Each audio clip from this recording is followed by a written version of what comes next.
Dear God, the Bible shows us that the story of humanity starts in a garden and ends in a city.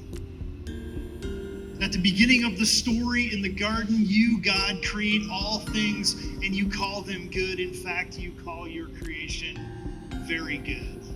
So when I think of testimony, I think about the fact that the word means to bear witness. So that's, I guess, the frame that I'm thinking about this in. And I grew up never not being a Christian. So it's a little bit of a weird, we often think of testimony as like, I was in this place and I moved to this place, and it's black and white. And those are, I know lots of people that that's been true for. But for me, I was born into an all Christian world. All the people I knew were Christian, the school I went to was Christian, the church I went to was Christian. I was kind of in a protected, like, enclave kind of a world that was mostly folks that all kind of thought the same. They were all sort of Dutch Reformed Christian people. And that was sort of the world I was grown into. So even now, looking back across my story, I feel like I can bear witness to how God's worked in my life, but there isn't this moment really where things move from one place to another. It's been more like a sunrise where it's gradually becoming white. Part of the world that I grew up in that was all Christian was that my dad was a pastor. So I remember as a kid doing things like jumping out of every balcony of every church that my dad ever served. I have a really strong memory of probably being in like kindergarten, and my brother and I would run the length of the downstairs basement at the church and slide on the knees of our pants across this like long polished kitchen floor and like tear up our Sunday clothes, and my mom would get really upset about that. All of those type of things, being kind of the first family at the church and the last one out all the time. So I have all these memories of like growing up in the building, but I also remember things like my dad would take us when he went door to door. He was sort of an pastor of youth and evangelism, and so I remember like really cool experiences of that, like where people were really welcoming and like inviting us in, and other times where we were like being chased by dogs and jumping up on cars and I even remember in one church service like stacking up a bunch of the hymnals and Bibles and stuff from the pew in front of us. I like turned around and stacked them up on the pew and started like preaching to the people behind us, and I got taken out of the service for that. So, but I think that was part of, for a long time, I think from a young age, I knew that I was being kind of called into the ministry or called into being a pastor, or whatever that meant. But it also sort of felt like the family business. So I kind of resisted for a long time this idea that there was this call or this sense of that's where God wanted me in the world. So all through junior high and high school and into college, I worked for a greenhouse, and I liked that work. So I thought for a long time, I'll go to Michigan State, I'll get a degree in horticulture, and I'll work in the greenhouse. But my high school guidance counselor nicely pointed out to me, he's like, your grades in math and science are not going to allow you to get into the university. You should probably consider like some other avenue. And that was kind of a wake-up call to that sense that I had inside of me that I was being called into this other role in the church. So I went to a little Bible college, the same one that my dad had gone to, and spent 4 years there. There was a significant moment in time about halfway through that experience where the girl that I was dating at the time said to me, I think I need to break it up with you because you're not who you say you are. And it wasn't like I had any big, deep, dark secret or something like that, but there was definitely a difference between what I knew in my head and what was happening inside of my heart. So I'd grown up around all of this stuff. I could answer all the questions, taught Sunday school and high school to like younger kids, like all of that. I had tons of head knowledge. And I remember having this experience in a chapel service where that was really hitting home of like, I need to make this move. That one of my friends talks about this 10-inch difference from your head to your heart. Like that, and that was a key moment of like, I need to make some kind of change there. And that started a journey, I think, of moving from sort of a lot of head knowledge to heart that I think I'm still on. It's part of that sunrise that's taken for a long time. I finished up Bible college, and as far as I can tell, I just really wanted to get out of the Midwest. There was a church here in Anchorage, Trinity Christian Reformed Church, that was looking for a youth pastor, but it was still part of that same group of people that I had grown up with. When someone asked him to summarize how we should live in the middle of this story, caught between the garden and the holy city, he replied, love the Lord your God with all your heart, and with all your soul, and with all your mind, and with all your strength, and love your neighbor as yourself.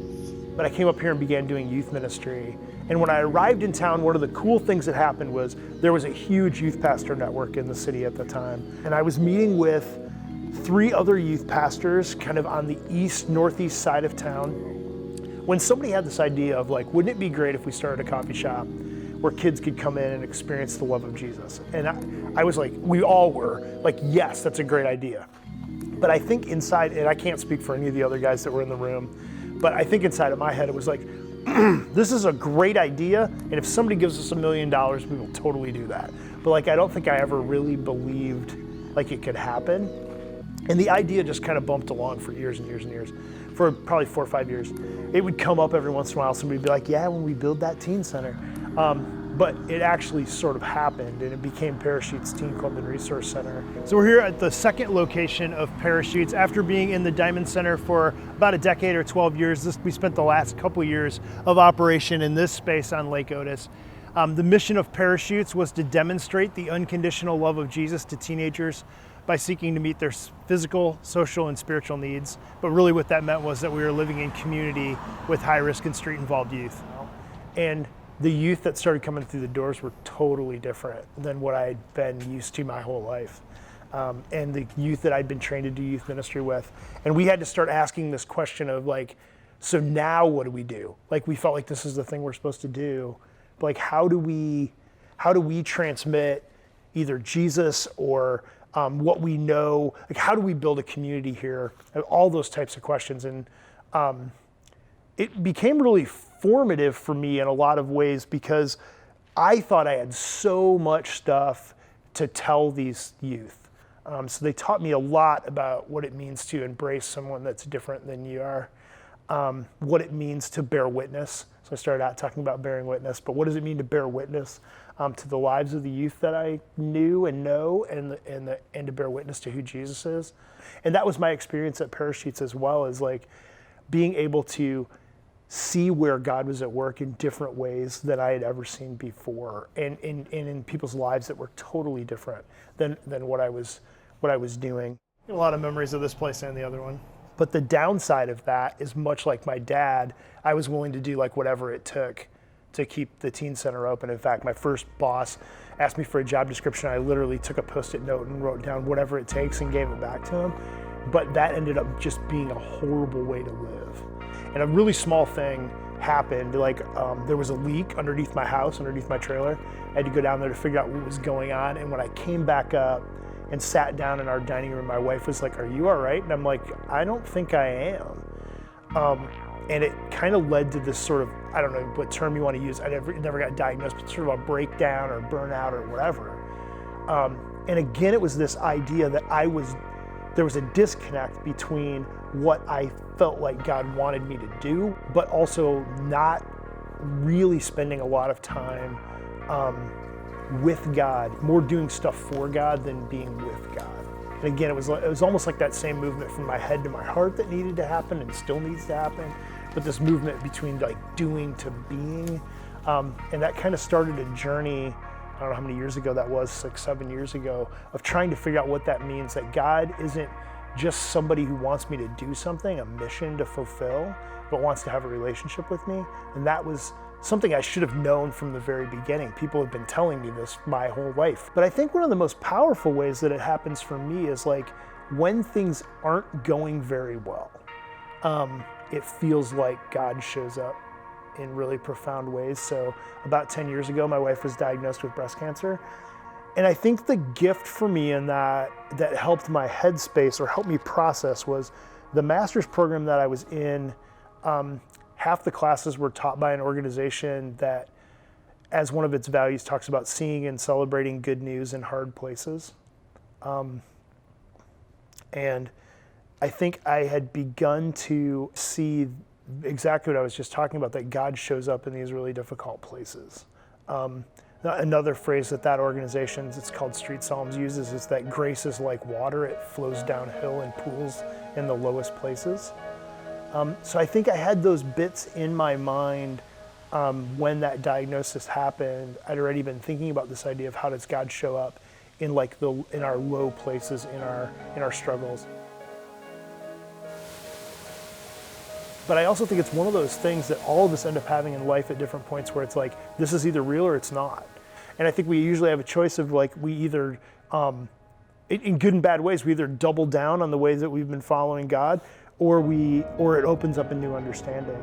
Like I one time just described it as like when they give you imaging or whatever in your body and they have to shoot you with that dye. I can't even remember what all the names are. I'm not medical at all, but it makes everything like appear. And I feel like in that experience, I was able to see the community that was around me. I was able to see where God was at as far as like being in the middle of that with us, not removed somehow, not the one that caused it, any of that stuff, but like sitting there with us as the doctor's like crying, telling us a diagnosis. Like those are the places that I sometimes feel like that's really where I feel like, I mean, use the term God shows up, but it's maybe where I'm most aware of the fact that God's in the room all the time. It's so hard for us because I think many of us were given, often by really well-meaning folks, but this idea of like, if you do the right things, good things happen. If you do the wrong things, bad things happen. And then when something does happen, cancer diagnosis or whatever, then you're asking yourself this question of like, what did I do wrong? I mean, this even happens in the gospel. The disciples go, who sinned, this guy or his parents? And Jesus is like, not really the point, you know? And I think because of that, it makes it hard for us when things happen to make that switch of like, God isn't necessarily the cause of this, but is there in the midst of it? And like, in some ways, like all you have is Jesus. Like, I think it's a disadvantage of living in a pretty privileged country is like, a lot of times, like most problems, we don't think we need Jesus to solve them. We can like go buy what we need or figure out what we need, or we're so like, we're just so stinking self-sufficient. And from that garden account, we know that all humans were breathed into existence by your holy breath, filled with your spirit and made in your image. I've really been taken with this idea of the logos, which would be the blueprint of all of creation. So when scripture talks about Jesus, nothing was created in the world without Jesus. That's just mind-blowing to me because that's not the image that was taught to me growing up. Jesus was somebody that came to earth and lived this exemplary life and died for us. All those things are true. But to think about everything that I look at in the universe is somehow connected to Jesus, and Jesus in a sense and all those things reflect Jesus, really puts me in awe of that and really moves me out of my head, I think, down more into my soul of like, how do I connect with this thing bigger than me?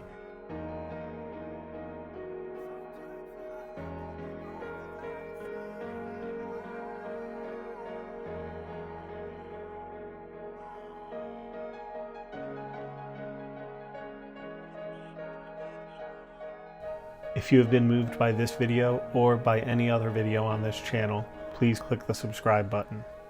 And if you would like to help the Testimony AK video ministry grow, please consider making a contribution to our Patreon campaign at patreon.com/testimonyak. Thank you very much and God bless.